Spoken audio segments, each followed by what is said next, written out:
ಬಸವನ ಬಾಗೇವಾಡಿ ಹೆಸ್ಕಾಂ ಇಲಾಖೆ ವಿರುದ್ಧ ಕರ್ನಾಟಕ ರಕ್ಷಣಾ ವೇದಿಕೆ ಹಾಗೂ ರೈತರ ಆಕ್ರೋಶ. ಸರಿಯಾದ ಸಮಯಕ್ಕೆ ವಿದ್ಯುತ್ ಪರಿವರ್ತಕ ಟಿಸಿ ನೀಡುವುದಿರುವುದಕ್ಕೆ ರೈತರು ಆಕ್ರೋಶವನ್ನು ವ್ಯಕ್ತವಾಗಿದೆ.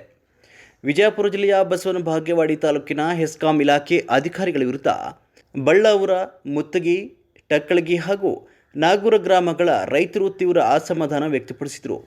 ಈ ಸಂದರ್ಭದಲ್ಲಿ ಕರ್ನಾಟಕ ರಕ್ಷಣಾ ವೇದಿಕೆ ರಾಜ್ಯ ಸಂಘಟನಾ ಕಾರ್ಯದರ್ಶಿ ಅಶೋಕ್ ಹಾರಿವಾಳ ಮಾತನಾಡಿ, ಮುಂಗಾರು ಬಿತ್ತನೆ ಮಾಡಿ ಈಗಾಗಲೇ 1 ತಿಂಗಳು ಕಳೆದಿದೆ. ಮಳೆ ಕೊರತೆಯಿಂದ ಹತ್ತಿ, ತೊಗರಿ, ಕಬ್ಬು, ಈರುಳ್ಳಿ ಹಾಗೂ ಮೆಣಸಿನಕಾಯಿ ಸೇರಿದಂತೆ ವಿವಿಧ ಬೆಳೆಗಳು ಒಣಗುತ್ತಿವೆ.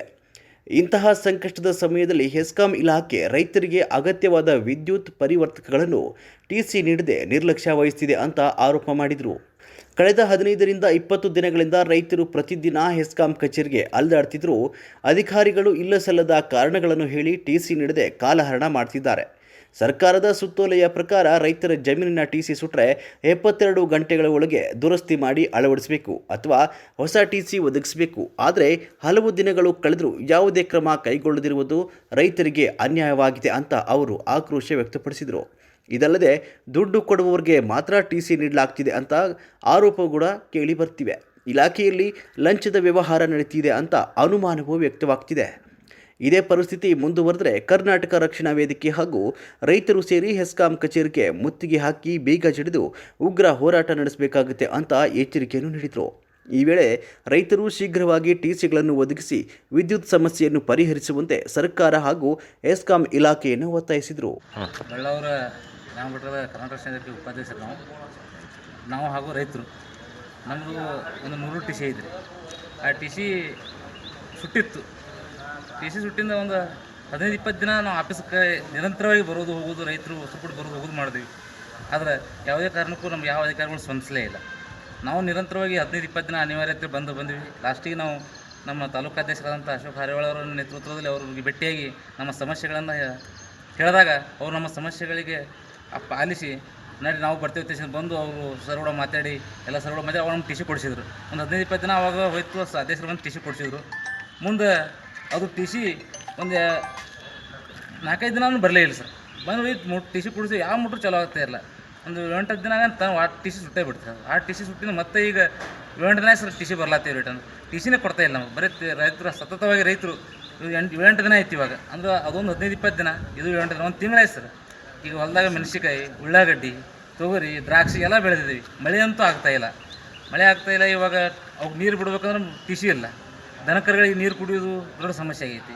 ಹೀಗಾಗಿ ದಯವಿಟ್ಟು ಇದನ್ನು ಈಗ ನೀವು ಅಧಿಕಾರಿಗಳು ಭೇಟಿ ಆದ್ರಲ್ಲ, ಏನು ಹೇಳಿದ್ರು? ಅಧಿಕಾರಿಗಳ ಭೇಟಿಗೆ ಕೊಡ್ತೀವಿ, ನೀವು ಬೇರೆ ನಂಬರ್ ಆಗಿಲ್ಲ, ನಿಂದ್ರೆ ಅವರ್ ಕಾರ್ಡ್ ಆಗಿಲ್ಲ, ನಿಂದಿರ್ಬೇಕು ಅಂತೇಳಿ ಏನೂ ರೆಸ್ಪಾನ್ಸ್ ಕರೆಕ್ಟಾಗಿ ಮಾಡ್ತಾ ಇಲ್ಲ.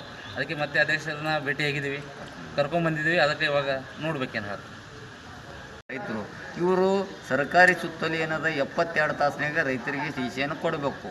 ಇಲ್ಲಿ 350 ಬಫರ್ ಸ್ಟಾಕ್ ಟಿಸಿ ಅದಾವೆ. 350 200 ಸುಟ್ಟವಂದ್ರೆ ಇಮಿಡಿಯೇಟ್ಲಿ ಅವಾಗ ಕೊಟ್ಬಿಟ್ರೆ ಮುಗಿದು ಹೋಗಿತ್ತು 3 ದಿನದ ಒಳಗಾಗಿ. ಇವ ಮಾರ್ಕೊಂಡನ.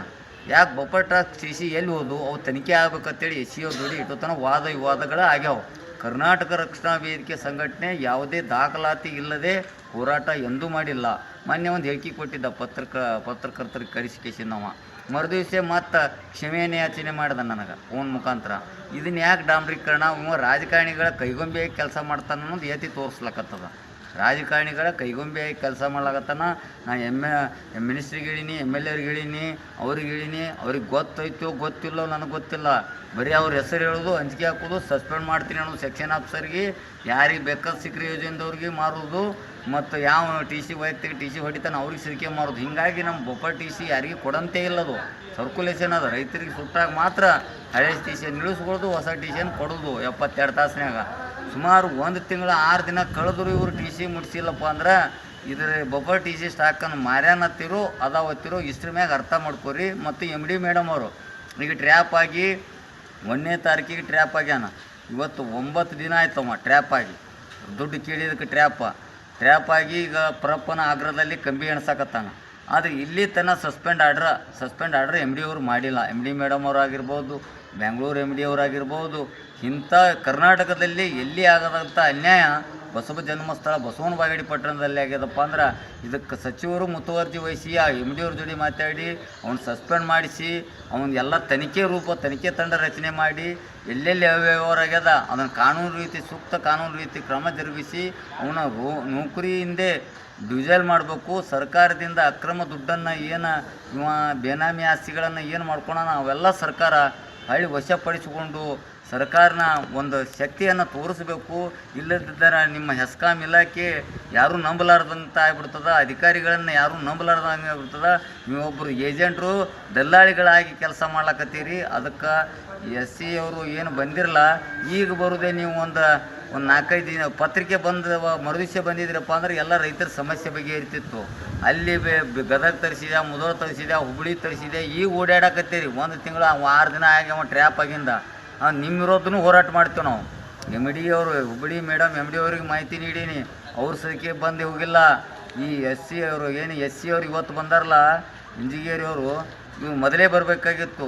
ಇವತ್ತು 1 ತಿಂಗಳು 6 ದಿವಸ ಆಗಿಂದ ಬಂದು ಕೇಸಿಂದ ಈಗೆಲ್ಲ ಆ ಕಡೆ MD ಅವ್ರು ಹೇಳತ್ತೆ TC ತರಿಸಿ ಮಾಡತ್ತೀರಿ. ಅವ್ರು ನೋಟಿಸ್ ಕೊಟ್ಟಿರಿ ಹೇಳ್ತೀರಿ. ಸ್ಥಳಕ್ಕೆ ಬರಬೇಕಲ್ಲ. ಜಿಲ್ಲೆ ಪ್ರಮುಖರಪ್ಪ ಅಂದ್ರೆ ಹೆಸ್ಕಾಂ ಇಲಾಖೆ ಪ್ರಮುಖರಪ್ಪ ಅಂದ್ರೆ ಸ್ಥಳಕ್ಕೆ ಬಂದು ಯಾಕೆ ಈ ಪ್ರಾಬ್ಲಮ್ ಆಗ್ಯದ, ಏನಾಗ್ಯದ